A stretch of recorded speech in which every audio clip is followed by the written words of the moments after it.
Hello everyone, good morning, welcome back to my channel. আশা করি তোমরা সবাই খুব ভালো আছো, আমিও ভালো আছি। এখন ওই সকাল 6:30 বাজে। এখন থেকে তোমাদেরকে সাথে নিয়ে আজকের ব্লগটা শুরু করলাম। অনেকটা সকালবেলাতে ঘুম থেকে উঠেছি, বাসি কাজকর্ম করেছি, স্নান করেছি, পুজোটাও হয়ে গেছে। অন্যান্য দিন এই সময়তে আমি পুজো করি। আজকে 6:30টার মধ্যে আমার সকালবেলার দিকে যা যা কাজকর্ম থাকে সবটা কমপ্লিট হয়ে গেছে। হাতে 30 মিনিট এক্সট্রা সময় আছে, তাই ভাবলাম আমার বেডরুমটা আজকে গুছিয়েই তারপরে রান্নাঘরে ঢুকবো। প্রত্যেক দিন মাত্র ওই 30 মিনিট সময় লাগে বেডরুমটাকে রিসেট করতে। তো চলো, প্রথমে আগে বিছানার চাদরটা ভালো করে, যেটা ভিতরে পাতা আছে সেটা ঝেড়ে নিলাম, আর ওপরের চাদরটা আজকে তুলে ফেলেছি। পরিষ্কার কাঁচা ধোয়া আর একটা চাদর পেতে নিলাম।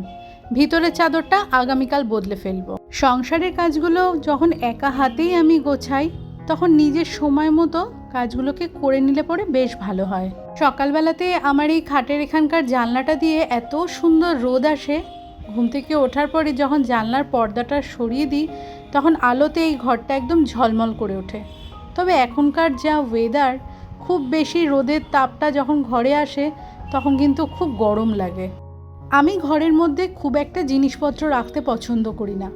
একটা বক্স ডিভান, টিভির একটা জায়গা আর ওয়ার্ড্রপ রয়েছে।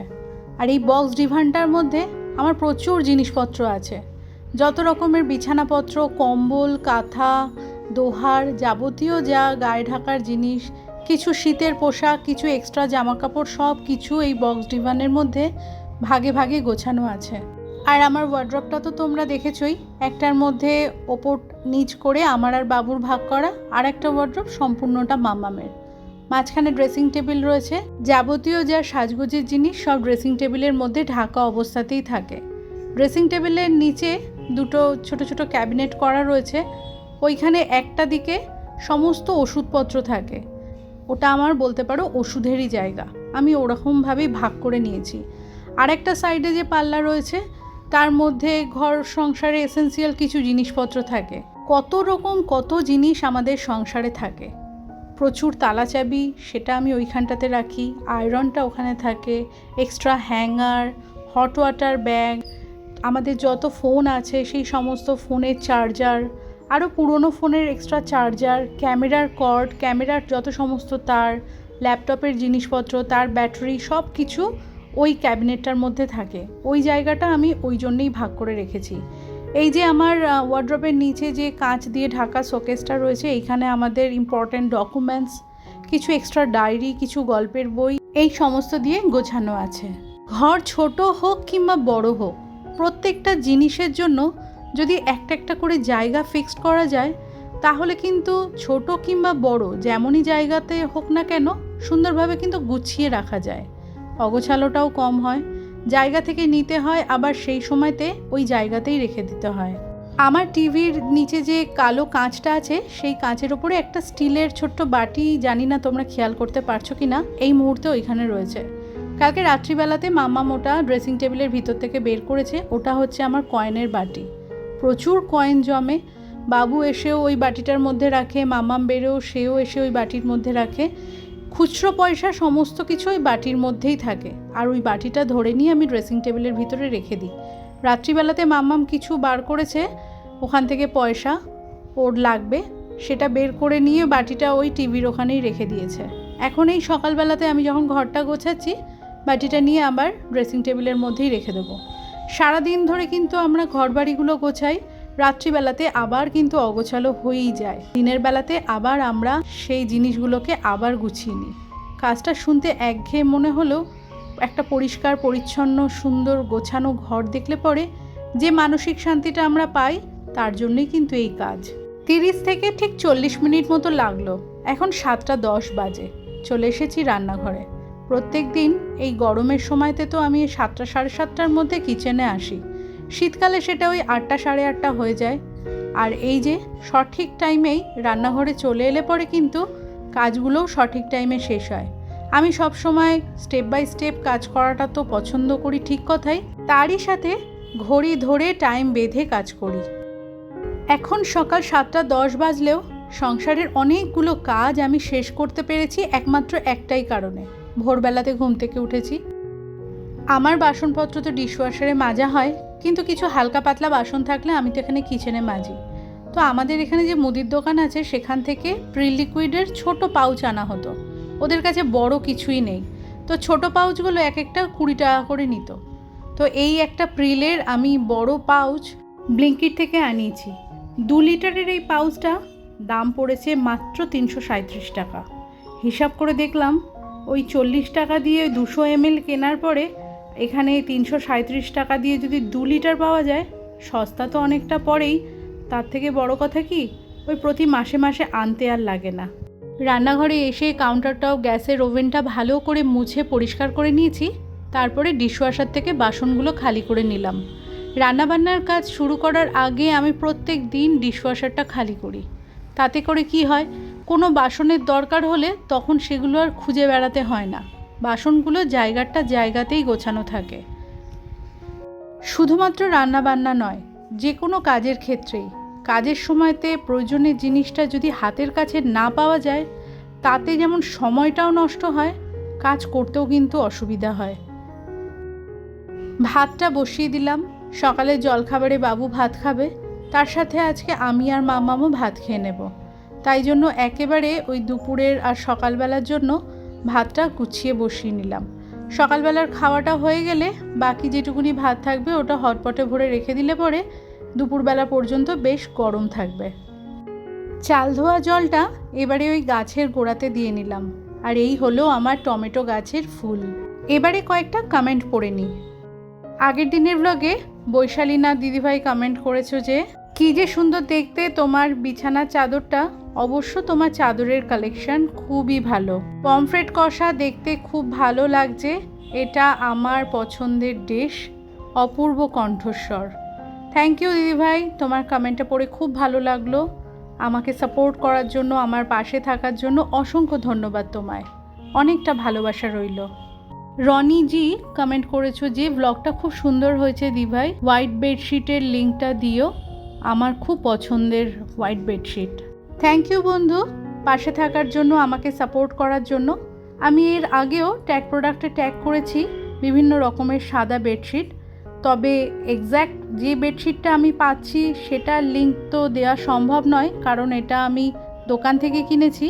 তবে এরকম দেখতে বেডশিটের লিঙ্ক আমি অবশ্যই প্রোভাইড করব, ট্যাগ প্রোডাক্টে ট্যাগ করে দেব। পিওর কটনের সাদা বেডশিট বিছানায় পেতে শুলে সেটা কিন্তু আলাদা আরামের। যতক্ষণ না পর্যন্ত এটা ব্যবহার করা যাচ্ছে ততক্ষণ পর্যন্ত কিন্তু এটা ফিল করা যায় না। যতই রঙিন চাদর বা প্রিন্টেড চাদর পাতো না কেন, সেলফ কালারের সাদা বালিশের কভার আর সাদা বিছানার চাদর, তার উপরে শুতে যা আরাম। আমি যবে থেকে এটা ব্যবহার করছি, আমার কাছে এরকম 2-3টে সাদা বিছানার চাদর আছে, যেগুলো শুধুমাত্র আমি ভিতরে পাতার জন্যেই ব্যবহার করি। মাঝে মধ্যে যখন 2-3টেই আমার ওয়াশিং মেশিনে থাকে, কাচতে লাগে, তখন আমি হয়তো কিছু উপায় না পেয়ে রঙিন বিছানার চাদর ভিতরে পাতি। তা না হলে এরকম সাদাটাই আমি পাততে খুব ভালোবাসি।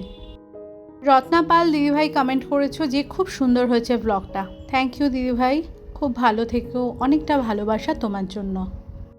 বিনোদা ডোলে তুমি কমেন্টের মাধ্যমে জানিয়েছো যে দেয়ালে লাগানো যে শোপিসগুলো ছিল সেগুলো দেখতে খুব সুন্দর লাগছে, পুরো ব্লগটা খুব ভালো হয়েছে। থ্যাংক ইউ বন্ধু, আমার পাশে থাকার জন্য। খুব ভালো থেকো।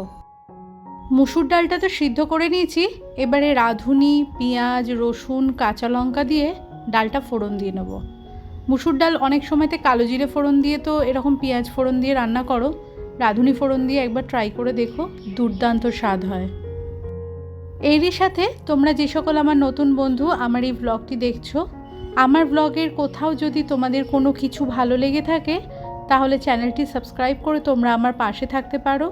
আর তোমরা যারা অলরেডি এই কাজটি করে ফেলেছো, তোমাদের সকলকে জানাই অসংখ্য ধন্যবাদ।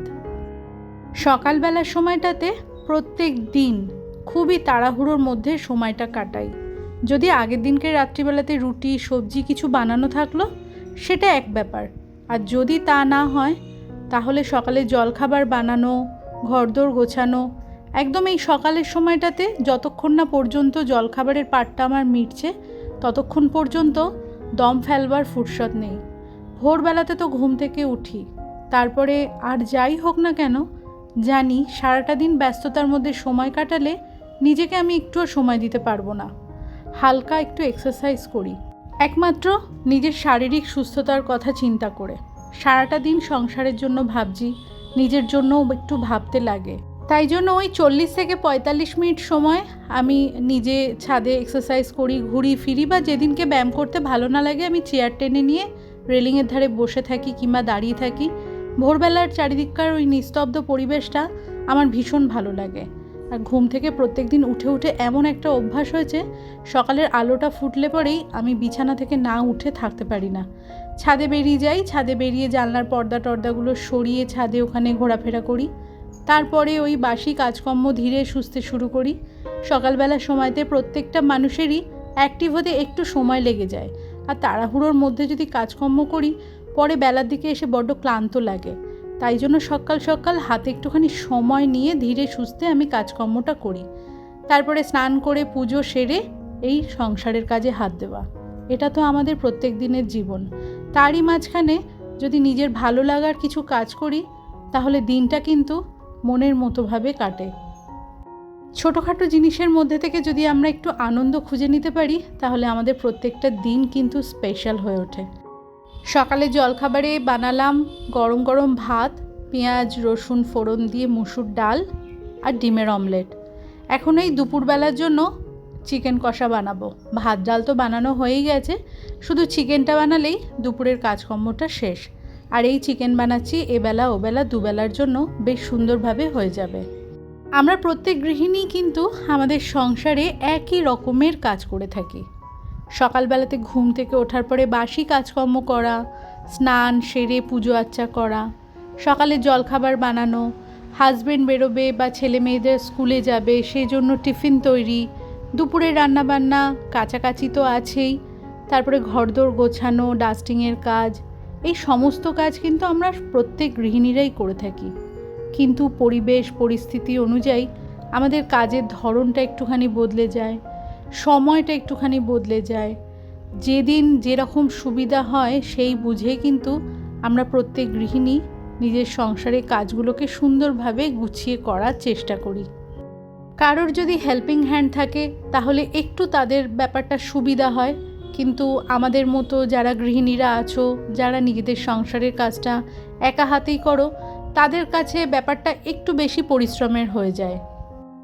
আর এখানে চিকেনটা ওই মশলাটা বেটে দিয়ে পেঁয়াজ আলু চিকেন দিয়ে একেবারে ঢাকা চাপা দিয়ে বসিয়ে দিলাম। চিকেন রান্না করি আমি, এর মধ্যে কিন্তু কোনো জলের ব্যবহার করি না। ঢাকা চাপা দিয়ে যখন বানাই, মাংস থেকে মশলা থেকে যে জলটা বেরোয় সেটা থেকেই কিন্তু মাংসটা সুন্দরভাবে সিদ্ধ হয়ে যায়। শেষে গরম মশলা দিয়ে আমি নামিয়ে নিই। চিকেনটা বসিয়ে দিয়ে মাঝখানে কিছুক্ষণ ঘরে ভিডিও এডিটিংয়ের কাজ করেছি। আর ইতিমধ্যে রান্নাঘরটা পরিষ্কার করে আমি ছাদে জামা কাপড়গুলো মেলে রান্নাঘরটা মুছে নিচ্ছি। তো বন্ধুরা, আজকের এই ব্লগটা এইখানেই শেষ করলাম। তোমরা ভালো থেকো, সুস্থ থেকো, দেখা হচ্ছে নেক্সট ব্লগে। ততক্ষণের জন্য টাটা।